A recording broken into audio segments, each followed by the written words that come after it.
Welcome to the Secrets to Mindful Health, where we explore the hidden truths of wellness in all its forms. From physical and mental health to spirituality, join me, your host, Beth Warren, at Nourished by Beth on Instagram and TikTok, registered dietitian for over a decade, and single mom of 6, as I share my personal journey overcoming challenges towards self-love and wellness. Together with my guests, we will inspire and motivate you to prioritize your well-being and create a life of balance and fulfillment. Let's embark on a transformative journey towards a healthier, happier you. I'm glad you're here. In this episode, Pause and Transform Navigating Reactivity, featuring Adam Mordechai Klasner, a personal growth facilitator, we discuss the concepts of reactivity in personal growth and wellness. Adam will share his expertise in healing and practical tools for managing reactivity and highlighting the importance of self-compassion and fostering better communication and relationships. Keep listening for insights on shifting from reactive to proactive mindsets and the journey of healing and connection. Adam Mordechai Klasner is a respected personal growth facilitator dedicated to empowering individuals and nurturing meaningful relationships. He skillfully integrates modalities like breathwork, NLP, family constellations, and imago facilitation to guide clients in transforming their reactivity into self-awareness and connection. Happily married and a proud parent of 9, Adam values the balance between personal and professional life. He brings joy to his journey through playful games of tag, lively dancing, and a zest for life. I want to be a part of that family. Welcome, Adam. It's a little bit outdated. It's 10 kids at this point. Wow. Yes, we have to update that. Wow. Oh, that's so beautiful. It's a newborn in the last 9 weeks. So, yeah. Very new. Okay, so Yeah. you're super busy. I think this episode then would be for you too. I can't wait to get into it with you because we are going to talk about reactivity and the power of the pause. First, let's actually take a step back. Let's hear a little bit more about your journey. What brought you into the path of healing for others? My journey can go back as far as I wanted to go, or I could start in the middle. But what got me going to start doing, let's call it work on myself, is I was in a very difficult situation as a married man with a bunch of kids. And not just a bunch of kids, but some kids that my wife came into the marriage with. So learning how to be a father of kids that weren't biologically mine, which now there's a nice blended, integrated experience, but feeling a lot of the challenge there. And that's really where I guess you could say at a certain point in time, you're doing work on, or you're living life until you can't live life anymore because you feel stuck and you need to make some sort of movement. And that's where I felt really stuck. And God had many messengers, lots of different good friends who told me that I should go and do some work on myself. And I was 29 years old, which was 12 years ago. And that's where I went on my first men's workshop and started exploring a different side of me that I had buried for many years. And that had started the whole process of, I guess maybe you would call it my passion. Some people would say it addiction because I'm really into it, but never ending seeking, searching for myself. Was it something that felt like an instinctive part of you when you went into it? It just was a snap, or did it take time to develop? So it was a very intense weekend. I went, it was a workshop, a Jewish men's workshop called Call the Chauffear. It was getting a lot of traction at the time, many years ago. And a lot of my friends had gone. And after that intensive weekend, like so many things started clicking together. I didn't have full clarity, but it's interesting because we just ran our 75th workshop. Wow. This past weekend. And one of the things that the guys come with when they come on a workshop is they're like, okay, here's all my problems. Now, how do I solve them? And what you'll find is you're not actually coming to a place of working on yourself to solve your problems, but rather what you're doing is you're coming back into alignment with who you are to be able to face your problems, to be able to step in and work with your struggles and challenges. There is no magic pill. There is no shortcut. It's an alignment process. So when I'm connected to myself, which when I'm feeling stuck, I'm not connected to myself. I don't see resources. I don't see possibility. I don't see the light at the end of the tunnel. All I see is the problem. And that means that at that point in time, my problem seems like it's bigger than who I am. Mm. And if I could bring myself back into alignment, which maybe we can get into that discussion soon, then I could be able to show up to my problems with a sense of clarity, with a sense of willingness to take on the challenge of what's in front of me. Yes, I was waiting for you to get to that word clarity, because when you said the goal is really to find your sense of alignment, I felt, because then what opens up for you is clarity. No, and that answers is an irrelevant point. It becomes irrelevant, the answer. Absolutely. It's so cool. So I know we had to hone in because we could talk about this topic forever. And we were back and forth for a few weeks about what specifically should we talk about. But I I want to talk about, I already said, the reactivity and the power of the pause. And I just want to explain even to you where that came from for me. Because Right. then you even told me, be more specific, Beth, be more specific, Beth. And that to me is the concept of editing. And I'm not, I'm a very loquacious 4-minute voice note. Oh, you probably got some of them, type of girl. So for me to edit down, edit down, edit down is an exciting challenge for me, because that also helps refocus us more inward, more in, get more clear, be more specific, get more pointed at to exactly what you want to hit. So I loved the challenge. So within the reactivity of the pause, my goals currently in my self work have been about reactivity and the pause in every area of my life, because it bleeds, but with my children. And specifically because over the past 5 years, since I've gotten separated and divorced with 6 kids, I gave myself, understandably, a lot of grace and kindness. I learned how to find, rebuild myself with self love, compassion, give myself a lot of understanding. Going through a lot, like try to understand myself from that respect. And that was very important. It still is important. And it doesn't mean that's going to disappear in this work. But I was recently reflecting over how I was acting with my children. This is my right now closest relationships, right? I don't have a partner. I don't have any men in my life. My children are my partners in a sense, which could be good or bad. You can tell me, meaning I was putting a lot on them, like I was sort of leaning on them for support or emotional regulation, or and that was sneaky, because I'm doing all this self work, and yet I'm finding, wait a second, like, why am I like pouring my heart out to my 17-year-old about, like, mommy's so tired, and like, why can't I just have a minute, when it's like, because they have their needs, and you need to show up a certain way for your kids. So my point is that, yes, self-love, compassion. I'm going through a lot. I'm a single mom. I have to work. I don't have live-in help anymore, this and that. But at the same time, I got to show up my best self for my kids. I can't keep, I feel they're starting to shift into excuses. I feel they're starting to give me a little bit of like a crutch of, you don't have to really push yourself to do better, because give yourself all this, like, you're doing great, but really, in the reactivity and there's elements there that I could work on. Okay. That's where I came from with this. So I want to just set the stage a little bit Mm-hmm. with, we talk a lot about personal growth like it's this calm, tidy process.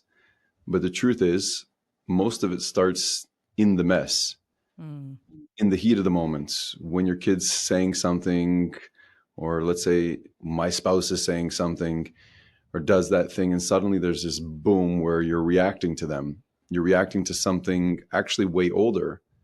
And that's where the work begins.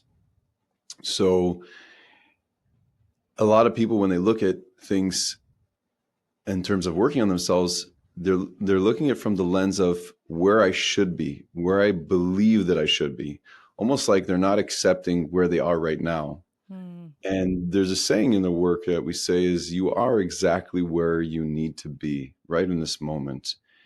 And the reactivity is coming usually from a place of, like I said, this old story that's surfacing, where it's like, I'm not agreeing with this moment.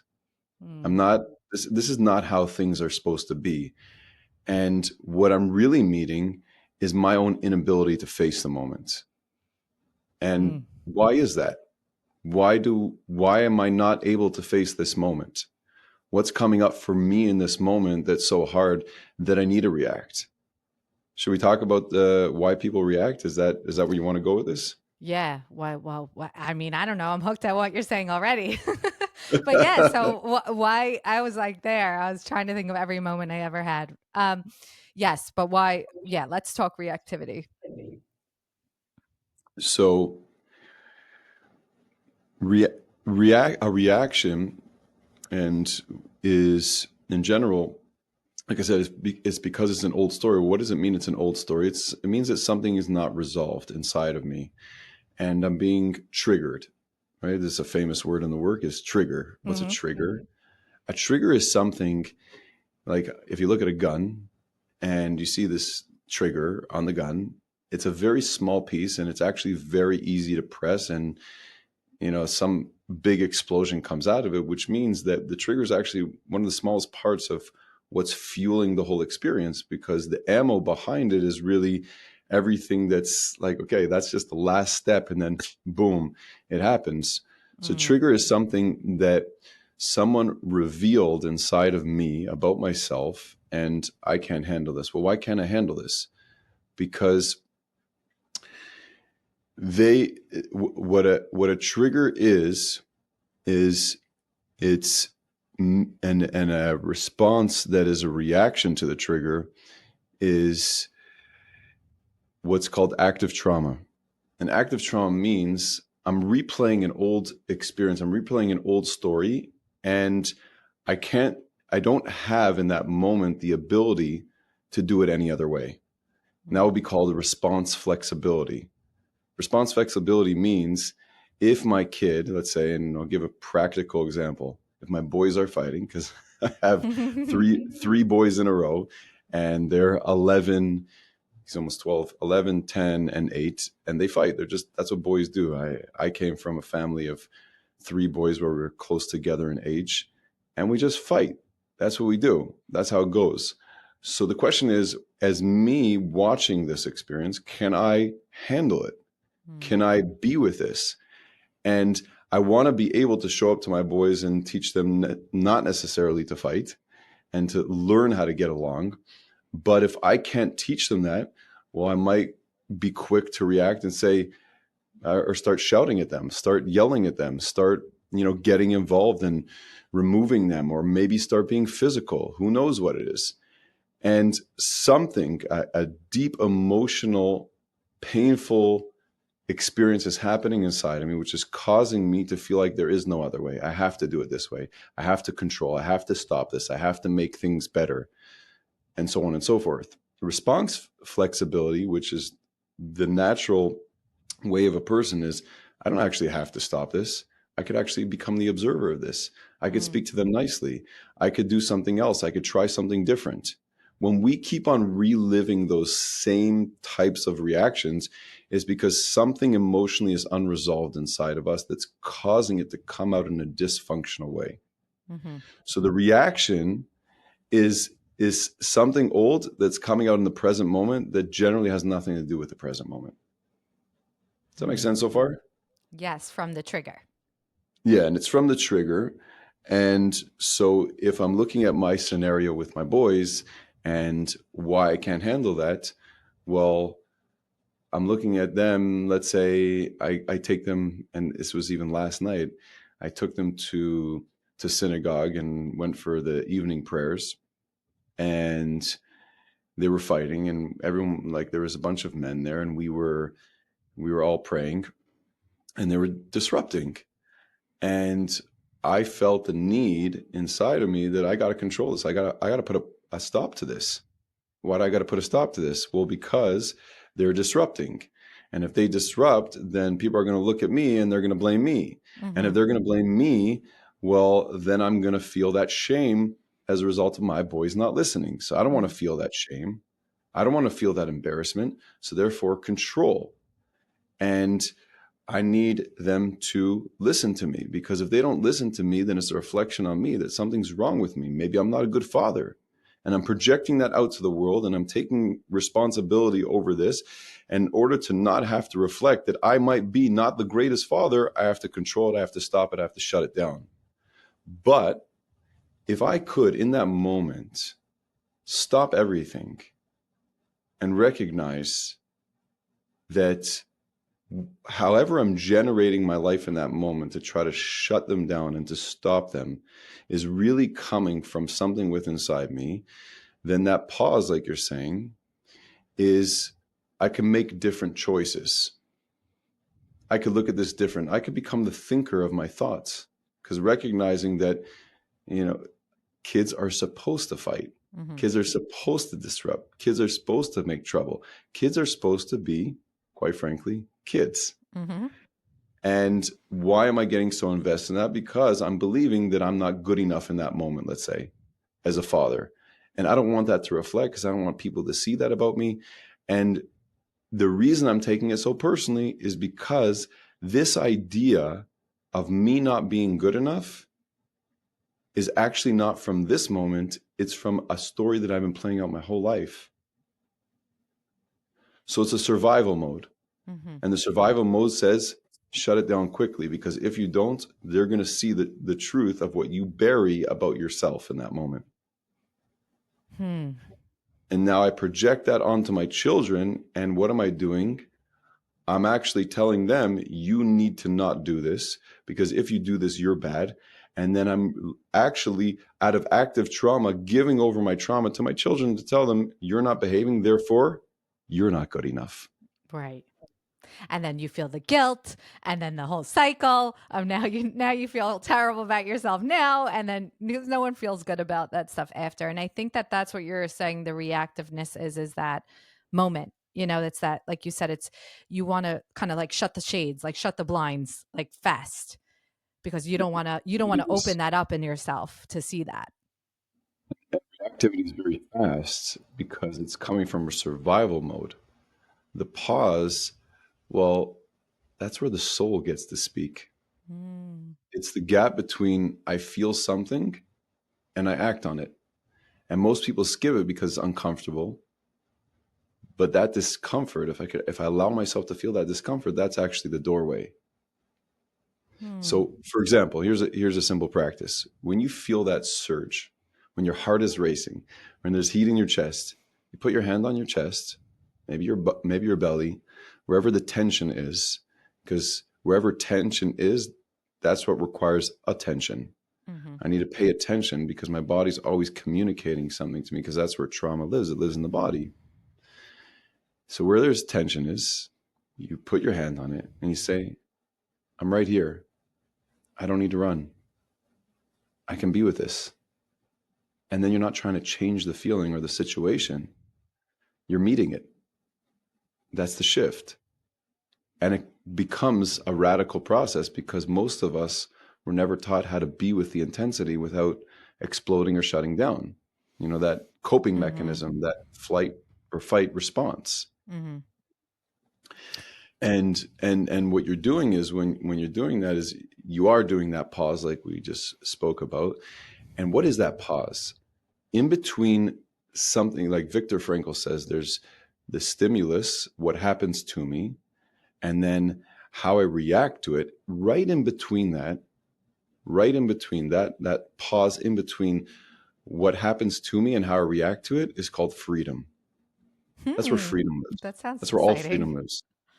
Yeah, because freedom says it doesn't have to be this way. I could choose something else. The power to choose something else means I'm in control, which means I have freedom here. There's many choices of how I could show up to this. I could start dancing. I could start laughing.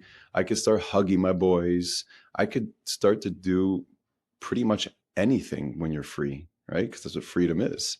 But when I don't have freedom, it means I'm reliving an old reaction. And the worse it is, and the worse damage it does, usually that's when people wake up. They're like, oh my gosh, I'm destroying my kids. Right. You see the damage on other people is when you realize, okay, I need to start working on this. I need to start doing something about this. This is not going to work anymore. Right. I felt also your fight or flight moment when it comes to something that's helpful, meaning we also have reactivity. We have these survival skills for a reason. I'm thinking when a child's like crossing the street and they're not supposed to, that's where it's appropriate. It just hit me like that's reactiveness, fight or flight, like safety. And then that makes so much sense that you're putting yourself in that mode, safety, like alarm bells but in the wrong, I don't want to say wrong, but inappropriate way. And that's very helpful to me because I am good with like applying things in my brain, like if as long as they're put a certain way. And that makes a lot of sense where the alarm bells because a sense of safety, because you recognize this familiar feeling intuitively, even deep down. But what is so fascinating is that it could be so fast, but that's also what makes so much sense because it's safety.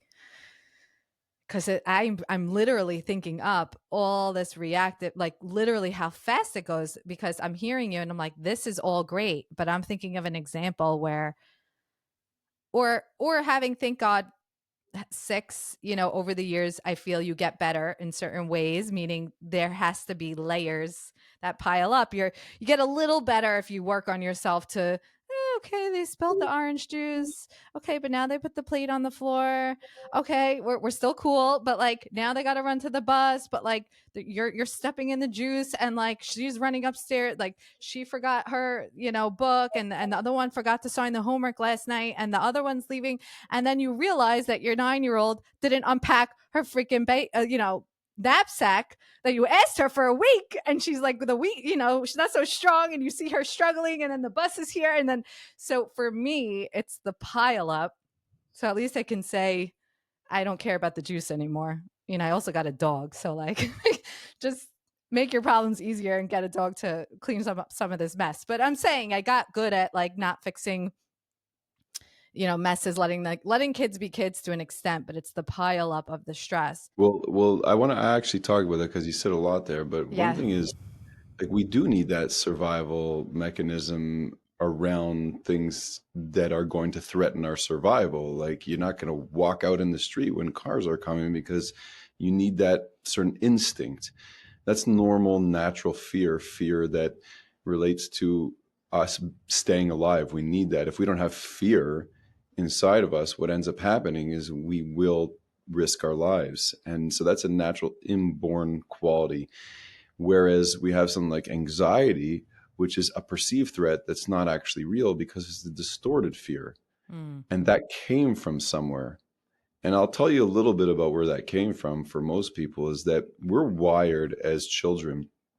So we have two needs. I talk about this a lot, and I've heard this a lot from different gurus out there, like Gabor Mate. He's a world-renowned trauma therapist, and let's say Dr. Bessel van der Kolk. They talk about this idea of we need this authenticity and attachment. Those are our two biggest needs growing up.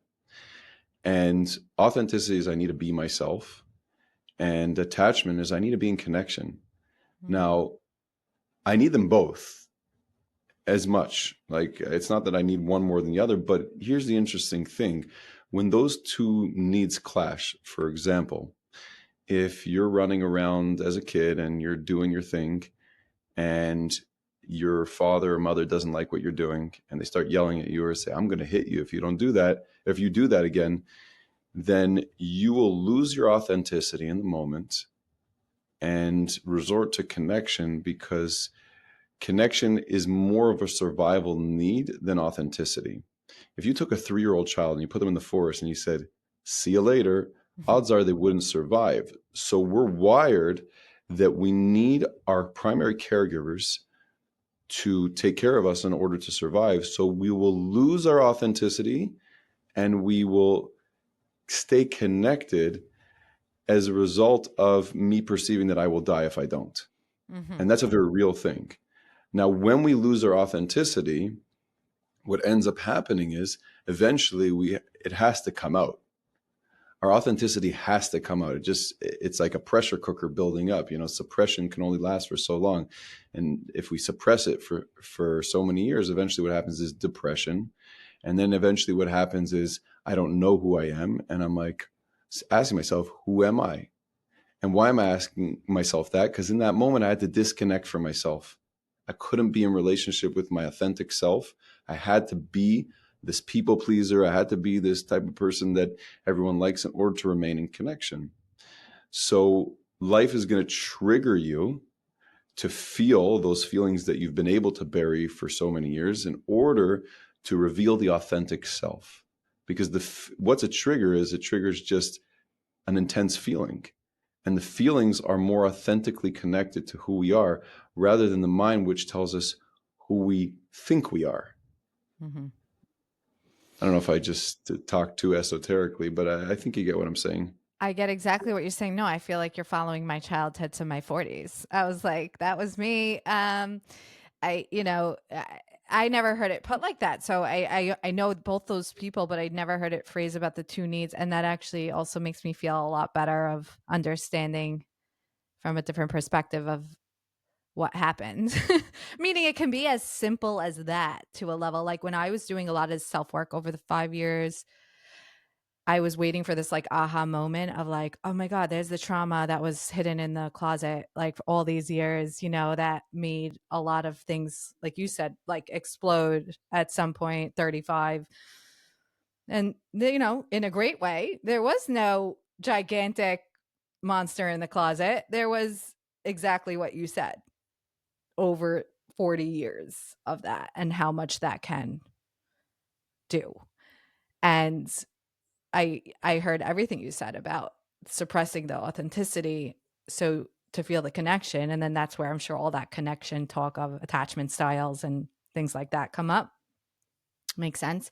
But the need, then the authenticity screams out and they're like, that's it. You can't deny me anymore. And then you got to reflect on everything. But I still keep coming back to the same point, how it's so interesting. And that's why I love the concept, like you, I'm also obsessed. I don't know the word is addiction. I'm obsessed with self-work because I am just so like in this mindset right now with you of like, I'm thinking of, oh, wait, this is like a whole new way of thinking about the same thing I've been thinking about for 5 years. So it's like we're still in this realm. It's still the same pool. We're in the same pool, yet we like took a different lap or, did a different stroke in the same pool. And I'm trying to see now, why does this still react this way with my kids? I'm aware of everything you're saying. You gave me a new perspective to see it. But how does it still happen in that moment? How does it? Because mindset is not enough. The strongest force, and I always say to people, you don't know what you don't know. So if you don't know what it means not to react, then it's like, what does that even look like? It's a training. Imagine someone goes to the gym once, you think they're going to be ripped after one time going to the gym. I mean, that Right. it takes time, it takes consistency, it takes, you want to get to that place of having, let's say, the six pack. Well, it takes a million steps to get there, and no one wants to work on those million steps that it takes to get there. They just want to be there. Mm-hmm. But here's the biggest mindset shift, is that your reaction isn't wrong. It's wise. It's not the enemy. It's a messenger. And you don't need to fight it. You don't need to, all you need to do is listen to it. And when you stop judging your reaction, you start getting curious about it. You shift from this shame to growth, from what's wrong with me to what is this trying to show me? The that one question asked from compassion can open up a whole new world. So if I'm judging myself because I'm reacting, well, there's this thing that says the strongest force in the human psyche is to remain consistent with how we define ourselves. Like I said, you don't know what you don't know. So if I believe about myself that I'm not good enough, or I'm a mess up, or I'm the person that always reacts, whatever belief system you want to place on that, then when you react, you're just looking at yourself and judging yourself again like you always do. So how are you going to get out of that loop? Well, I have to start looking at the reaction differently. I think that's one of the first steps, is looking at your reaction differently and be okay to learn something about yourself rather than saying, what is wrong with me? When a kid is acting up, what the parents do is say, what is wrong with you? Why are you doing that? Mm-hmm. Instead of being curious and saying, hey, what's going on for you? What's coming up for you? And being Right. curious and being there for them rather than putting them down and needing them to be different. Because really, when I need them to be different, it's because I can't handle what they're doing. Right. And that's my deficiency. That's not theirs. Mm-hmm. Right. Before you even do that, though, and we didn't talk about this yet, but I think the first step that creates that opening between what happens to me and how I react is the breath. Right. The breath is the most important tool because we have access to it at any moment. And the breath says you now can start being conscious of yourself around what's happening, and you don't have to lose yourself. So you breathe because you're aware that there's something higher than me in this moment that's fueling this moment. Mm-hmm. Call it your creator, call it your consciousness, call it your ability to step out of the situation. You take one breath and now you can start looking at the situation. But when we're reacting, and you could try to see this the next time you react, because we're all going to react. Probably I gonna react happen here. in a few hours. See what's happening. Are you breathing? You're probably not No, breathing. no, I that I could tell you right now because there's so much tenseness that there's no way you can be breathing. No chance. No chance. Would you Exactly. say the pause is the breath? Is that synonymous with the breath? Because I do tap into the concept of the soul and how breath is the language of the soul in a sense. And we skipped like 12 million steps for listeners, but just go with us here because we're in a short time of the podcast. But if breath is the language of the soul, is the pause the breath? Is the intent of the pause the breath? It's a great question. Um, I would say not always, Hmm. because sometimes it is enough just to shift your mindset, or just to take your hand, like I said, and put it on your belly, put it on your heart, and then the breath can come after. It's definitely got to be a part of it, because I want to be able to be aware of myself. When you're not breathing consciously, you are not aware of yourself. You're just not. It's Mm, impossible, right. because that is our access to being able to see ourselves, being able to look at ourselves. Mm-hmm. So it's coupled, but it's not always the first step. I believe the more you're breathing, and like I've told people, if you want to start calming down about what's happening, close your mouth and breathe through your nose, because your nose happens to have all these little nose hairs in it, and it filters the air in the air that you're breathing in, and there's only 21% oxygen in the actual atmosphere. So your nose does a 30% better job to get accessing the oxygen. And they say that when you breathe through your nose in general, it activates the parasympathetic nervous system, which is that calm. I can be calm right now. Mm, And the mouth, which is really meant for eating, in the end of the day, it's only a backup to breath, but there are a lot of mouth breathers out there, is that activates the sympathetic nervous system. Like a dog is like, when they want to eat, they're like, mm-hmm. and you can see, because what's going on for them is they're feeling these intense emotions coming up around the food that's in front of them. And we want to calm that down. We want to be able to be relaxed in any given moment so we can appreciate the moment that's happening. When we're in that sympathetic nervous system, we've gone into a survival mechanism, a coping mechanism, intense feelings. So we're not aware of the moment, rather than what's right in front of me right now, what's happening this moment. Mm-hmm. And I got to do something about it. Well, I in got to anger, react. you do feel that huffiness, so it makes sense. You do feel Anger's like like, you're, yeah, I'm stopping the breath. right, And fear is like, and yeah, sadness is like the breath is not flowing. It's not right, coming through. yeah. Well, we could say so much more about that, about like the yetahara and like what you let in, so it doesn't want you to breathe, like because you lose the holiness in that moment of unleashing. So like, there's a lot of layers here. I mean, it makes so much sense because it's so aggressive of a moment, and it brings up, like you said, a lot of shame and a lot of feelings in that moment. Like it's just it's such a spiral. It's such a tornado instinctively. It's would you say this is one of the hardest, like did we get to one of the hardest concepts to work on?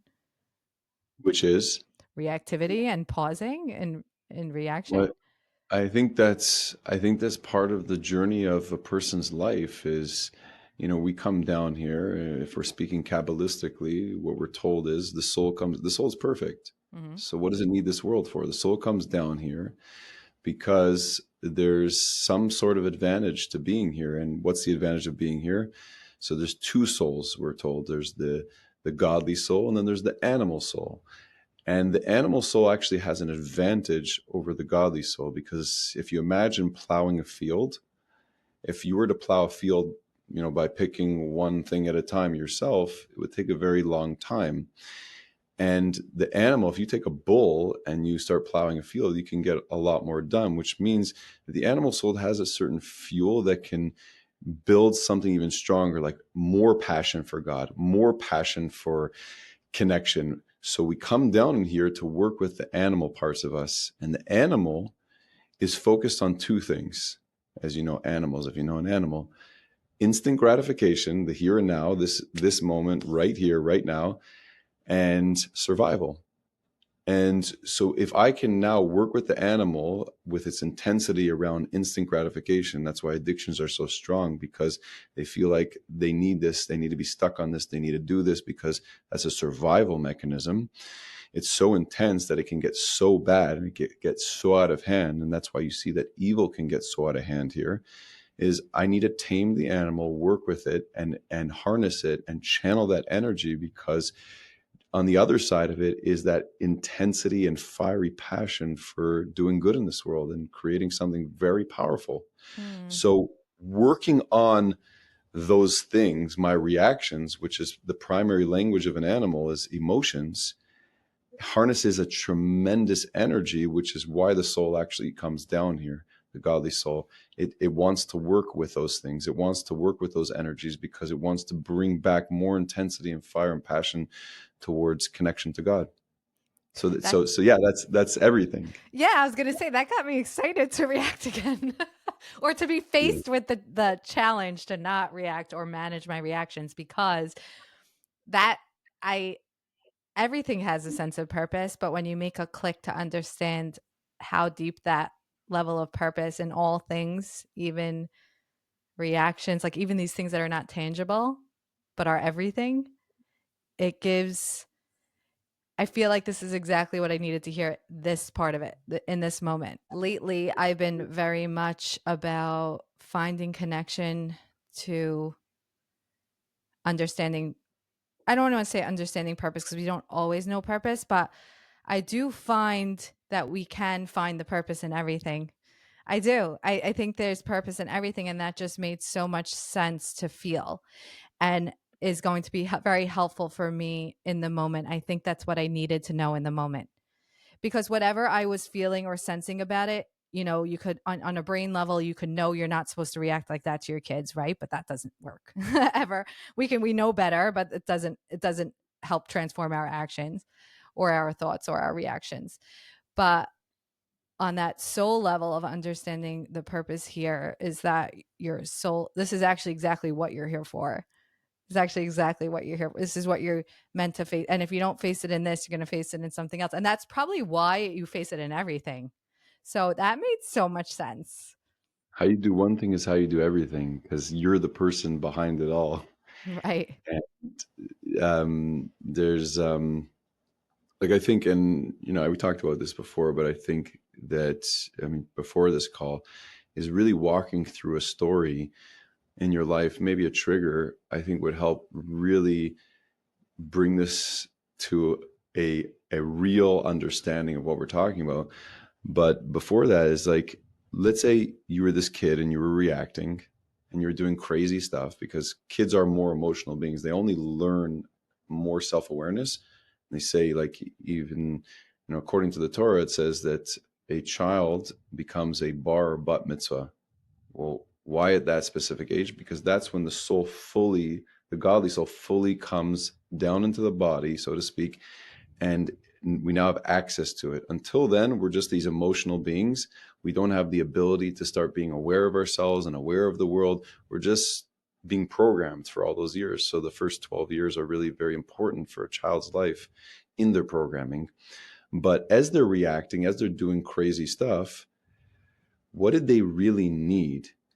That they needed was a parent to understand them, to be there for them, and to help them through it. They didn't need a parent to tell them to stop doing that, stop doing this. And the more the kid doesn't listen, the more intensity the parent's going to come with.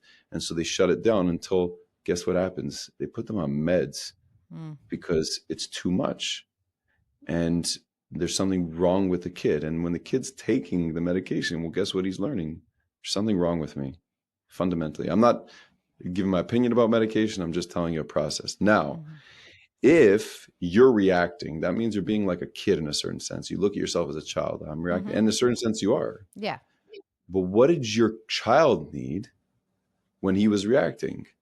Is the same thing that you need when you're reacting, is to be there for yourself, understand yourself, be okay with your reaction. Don't make yourself into the villain. I'm so bad. I'm so horrible.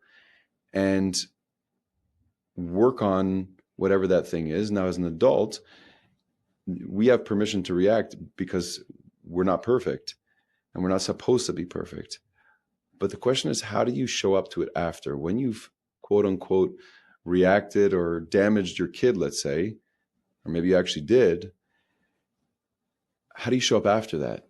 Do you go to your kid and take responsibility and tell them it had nothing to do with them and just literally share that it was all on you, and the kid can not have to be attached to thinking there's something wrong with it? Like, that's the unprogramming part of it, where I can come later and say, I'm just going to take responsibility. When you do that and you model that, you also show your kids how to do that and model that to themselves, to others. Like, it's like my older kids, I have a 21-year-old, a 19-year-old, they know how to do that, and they're helping do that for the other kids. Right. I realized that's something I would have wanted when I was younger. So I do really try to do that. I kind of mess up sometimes when I still make it about them a little. Like it sneaks in there. They'll be like, Mommy, is going to work on regulating her emotions. And I was just very, so I put it on me, but then I say, but also, please empty your knapsack at school. Then I wouldn't have got like that. No, but I do try in some aspect, because I think any way you do that is still helpful, because you're regrouping after the fact and making them feel seen. And I do. So funny is, even my son actually wrote me notes for a long time. It was a great way to get out our feeling. They were hard to read, but it was a great way that opened the channel for communication. And now we don't really have to do it so much because that opened it up. But one time when we had something and I tried to apologize, he would say, he's like, I know I'm allowed to have feelings. Like, I know these are my feelings, but like kind of like he knows. He's like, I don't need to tell him this. Like, I'm allowed to have my emotions. Like, I'm allowed to have my feelings. And it is really helpful to know that we can always still do something, to help the situation. Before you get into your personal story, I'll tell a personal story. And it was very cool. It was a very cool lesson for me 2 years ago. My son was 6 and I yelled at him. And, we think it's not that bad because we're adults, but the way they're taking it is like, this is intense stuff. And so I felt like garbage after I did it, went into my room, and I started just like breathing into it, feeling what was going on. And I'm like, he really didn't deserve that. And I went back to him probably about 5-10 minutes later, and it was like bedtime. I was laying down with him. He even wants to lay down with me after I do stuff like that. Yeah, right. But so I'm laying down with him. I'm like, listen, that totally had nothing to do with you. And I was just overwhelmed, and I really shouldn't have done that. I'm really sorry. And I love you. And he was taking it in, and he's like, I really appreciate that. Thank you. I guess a 6-year-old. And then he's like, and then you did this, and then you do that, and all this other stuff was coming out, and I'm like, oh my God. Like, if I wouldn't have done that, where would all that voice of this other stuff, where would it have gone? It would just been stuffed inside, that authenticity being suppressed, not, no, it's just like, thank you for telling me this. I appreciate you telling me your feelings, telling me what's going on. And you're totally on point. Right. Over the years, he's now 8 and whatever. He's, when I take responsibility, because I still mess up, Yeah, of course. and without even me asking him, because I know that parents, we were like, I'm sorry that I did this, but you need to stop doing this.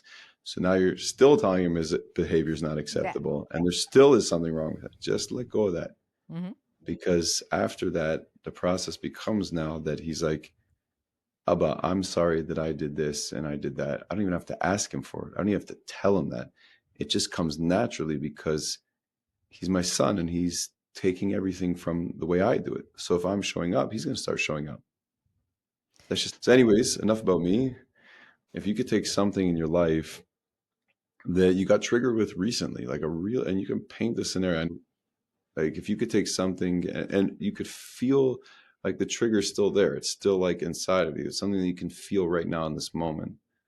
And maybe close your eyes for a second, take a deep breath, and feel into some relationship in your life that's causing, lack of freedom. Why I say lack of freedom? Remember, freedom is not to react. Freedom is to be able to have many choices, to be who I really want to be in this moment. Mm-hmm. And someone's not allowing me to be that, and that relationship where you feel lack of freedom or frustration or an intense emotion around, then just paint the picture for me and I can help you through it. What's coming up for me is something that I still feel really bad about. So I think that's a good way to lead. Let's Something go. I'm holding on to. I felt very bad mommy moment. It was a chaotic morning, and one thing I asked my kids to do to help me help them is to give me their homework to sign the night before. Oh yeah, the Yeah, signing of the homework. By the way, right. I'm going to be soon. You're going to see on my page, there's going to be a whole post on homework and what it does to our kids. Right. Okay, good. Yeah, yeah. And the signing of it, which I like to know a little bit, like when they're having a test, but I don't need to sign their homework every night. So they come in the morning to sign the homework as I'm packing the lunch and doing the breakfast and getting everyone out and then getting myself out. And when they come to sign the homework, oh, and then what did I see on the homework? Yes, now thank you for playing this out because I forgot these little details. I'm not such a psychopath, right? So what happened was on the homework I was signing was review for the test today. Did we review for the test? No, we did not review for the test. Why did we not review for the test? Because it was math and she's struggling in math. And at the time, I didn't even know the struggle. This opened me up to understanding there was a struggle because that means she hid the studying because it is such a struggle. So there was a good end result that I did consult with the school. We figured out extra help with her with math. But at the time, I saw it wasn't just signing the homework, so I could handle myself with that because that happens most mornings, even though they know not to do that. It was that also realizing she didn't study for math. I think that was actually the biggest moment. And then the way I took it out had nothing to do with the math. It had to do with the fact that as we're in the bustle and she's pushing the folder into the bag, I realized the bag wasn't emptied for a week. You know how the kids pile up the bags over Oh, time, and then what the heck's in there. It's like, and I can't even talk because I'm like that as an adult. So that's the funny part. I have garbage, I have like coffee things, and it's a mess. So the bag was not emptied, and I took it out on the bag, and I started quickly emptying her bag in a way that seemed very aggressive. Like it was not. It was because I was rushing for the bus and I was upset with the bag, and I'm sort of just like, it looked like if anything, I was throwing things out of the bag. I was like, right there, right there, right there. You got it. yeah. Close your eyes. There you go. You get it. You did it. You took the breath. Mm-hmm. Because breath says, I can pause. Remember, part of the pausing is on the trigger. We don't need to pause when things are flowing. Why would you want to pause when things are flowing? When things are flowing, things are good. You don't need to pause. You need to pause when you hit that emotional charged moment, because there's something there for you. So what do? We pause, we breathe in, okay, through our mouths. We feel it in our body. And you were emptying the bag pretty aggressively. And do you remember where you were doing it? Was in the kitchen? That's what makes me want to cry right now. Is because where I'm stuck right now is in that moment of emptying the bag. I know exactly where I was. It was like we have like kind of a So sunroom in the front. Stay there in the sunroom. You're emptying the bag. What color's the bag? I'm thinking which child? It's like a safari. You know, these are girls. Okay. It's like a safari silver and gold Good. bag. Okay, let's go. Breathe into that. Feel that. Because this is where the juice is. And what are you telling yourself as you're emptying that bag? That if I empty the bag, everything would be better. And what was so hard that the bag was full? What was coming up for you around the bag being full? Well, the actual bag part was I feel bad for her that she's carrying such a heavy bag. No. Don't go there. Don't go there. Okay, let's just go to what are you feeling right now in this moment? As we're replaying this story for you. And like everything is out of control. Good. But that's actually what you're thinking. What are you feeling when everything's out of control? What's trying to come up for me now, which is like I can't panic. Okay, so you have that panic, you're feeling panic. And what are you feeling underneath the panic? That everything's out of control. Things are going nuts. I didn't do it. Like I didn't do it. I wasn't enough. I didn't get it all done. That's what you tell yourself about yourself. But when you think that you're not enough and you're not getting it all done, how do you actually feel about you? It's already coming out. It's in your eyes. Yeah. What are you feeling? Something wrong with me. Well, that's what you think about yourself, but what you're actually feeling is sadness. Oh, yeah. Yeah. So feelings are really simple. They're not these big, long sentences. They're just these just pointing you right there. That's we call that sadness. Yeah. Breathe into that. Feel that sadness for a moment. Imagine yourself looking at yourself, what you're doing. You're emptying that bag. And you didn't get all done. You're not good enough. You didn't make it enough. And you're going crazy about it, and you're triggered, and you're reacting, and your daughter's witnessing that version of you. And if you could, like, is that sadness familiar? Is that something like old, or is that just in that moment? Like, is that a familiar feeling? Like where everything's out of control and you're not enough? Yeah, for sure. But what's making me really cry now is when I see their face when I'm like that. Yeah. Yeah, good. And what in that moment, as you're feeling the sadness and you're looking at yourself and all that kind of stuff, what do you really want? Instinctively, what am I saying? What do I want to say? What do those tears want? That's what I'm asking. Them to love me. Yeah, them to love me. Well, what would it take for them to love you? Just being, not actually doing anything like that. Yeah. So would that be called acceptance? Yeah. So what you really want is acceptance? Now, I could take you all the way back to one of the sources of the stories, but I did it very quickly because you're already triggered. Can I open my eyes? You could. I go there quick. I told you I'm an easy Yeah, target. no, but this is good. So I'm gonna break it down for you. So thank you. I feel like I need a sip of water. Thank you. Thank you for trusting and for just opening up and wanting to pay attention to a part of your life that needs attention. That's the triggers are the parts that need attention, because then we become better people. We expand, because if we keep on reacting the same way, we never grow, because we're just predictable. Oh, that mom does this when, so I'm not even going to go there with her. And we want to change that because we want to expand the relationship and not to be limited in the relationship and the experiences that we're having. So if we grow as people, we work on the self, we're present to what we're going through, then we can expand our ability to be in relationship with others. People feel that, and then they expand, and it's a more loving and open relationship, if that makes sense. What's happening for you is, and what's happening for all of us is, circumstances are revealing something about yourself. It's not what's happening to you, it's what is being revealed as a result of what's happening to you. So the data that's the first layer. There's 4 layers to this. The facts of the situation is that your daughter didn't empty her lunchbox, and then or her bag, and then you saw it. You opened it up. That's straight up facts. That's what's happening.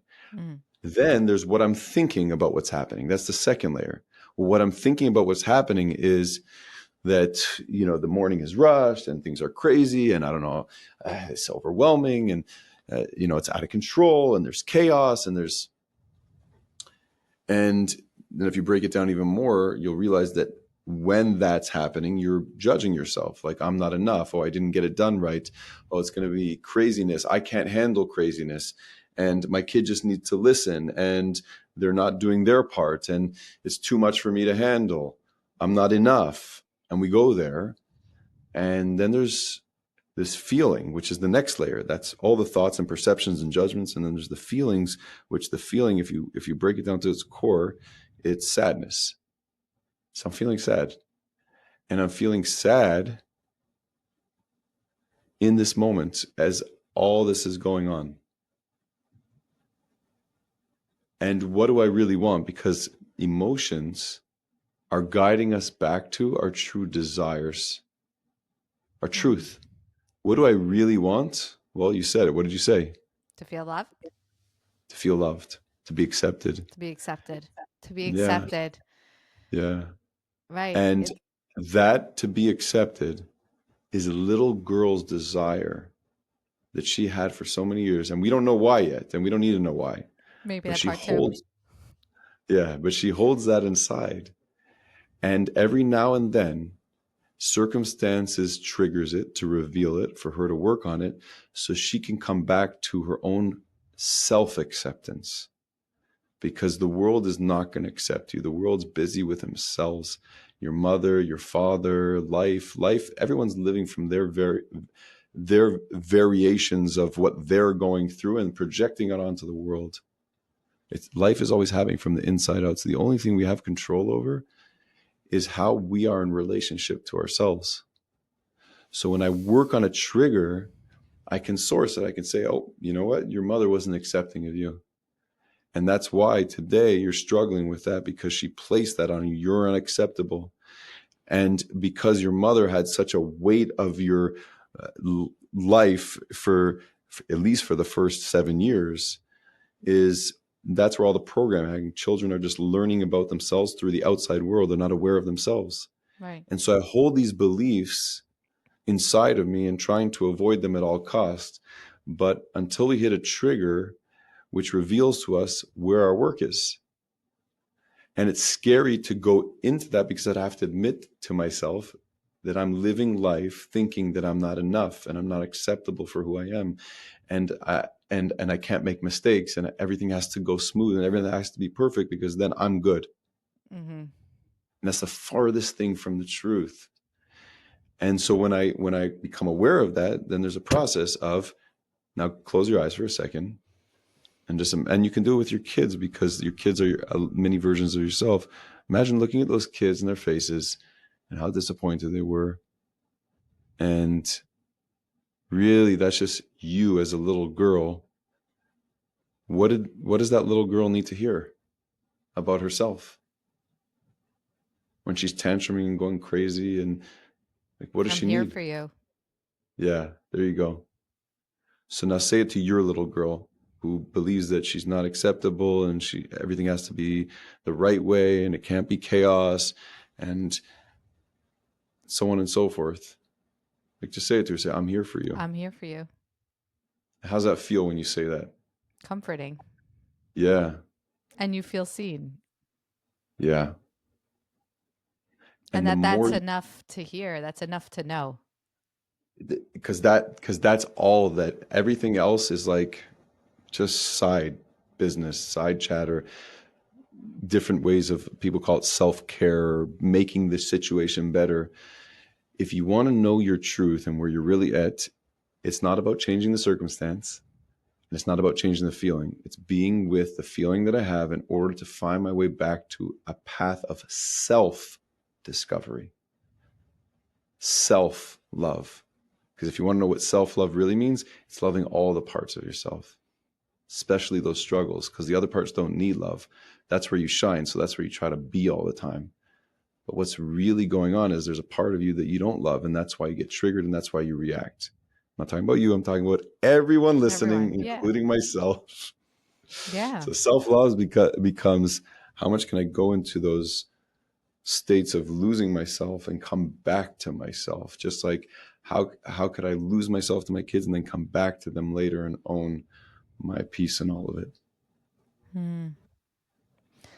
I think what's so interesting is how you layered it down to the 4 layers. And I think I get stuck at that layer too of like analyzing from such a like philosophical perspective. And then you go to level 3 for you was the simplicity of the feeling. And I don't think I ever identified just like that was very hard for me. You called out the feeling. That's a little like I want to like massage that area for myself of like, huh, what are you feeling? Like name the feelings chart. Like after the all of this, what does that still come down to as a feeling? And then from the feeling seem to open up pretty easily, you know. Sadness generally comes from some sort of disappointment. Anger generally comes from thinking that you're not enough, you're insignificant. So the anger and the sadness are the distorted forms of what I'm really looking for. Sadness is looking for connection. Usually that's just the base, and anger is looking to be a somebody. And we have to know those things. Like I said, authenticity is being a somebody, connection is what I need. Those are two things. When those get distorted, they come in these inappropriate way of feeling, which are anger and sadness. And we use it as a map backwards. We're looking back at ourselves. Because at the end of the day, the goal isn't to be untriggered, it's to be unshakable in the face of your triggers. But that takes honesty, it takes compassion, and it definitely takes practice. The beauty is it's possible. And the moment you begin, everything just starts to shift, because the next time you have that moment, you now have an extra length to your pause with your daughter because you spent time seeing yourself. So now you can see yourself more in how you're showing up. Yes. Like I said, I'm oddly looking forward to the next reactive moment. Okay. How do you want to leave everybody after something like this? Do we just leave it here or do you feel like you want to? Well, it's a bit of a cliffhanger. What I would say is, everyone listening, whoever's listening, you're meant to be listening because something pulled you in this direction. So you need to hear something about yourself. And the one message that I'll say that's universal to everyone is, start believing in the possibility of anything for yourself. And the worst thing we can do is close ourselves up to think that this is my life and help is out there. We have opportunities to become bigger and better versions of ourselves. Don't give up on yourself because the world gave up on you. Oh, I love that.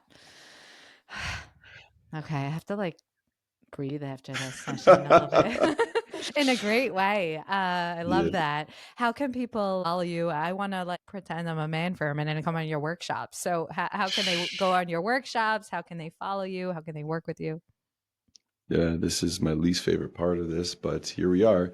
If you want to find me, we have a website, which is iamanochi, ANOCHI.com. And yeah, there's what we do over there. It's pretty elaborate. We're always updating our website. And we recently started with social media. It's at Finding Anochi, finding and then ANOCHI.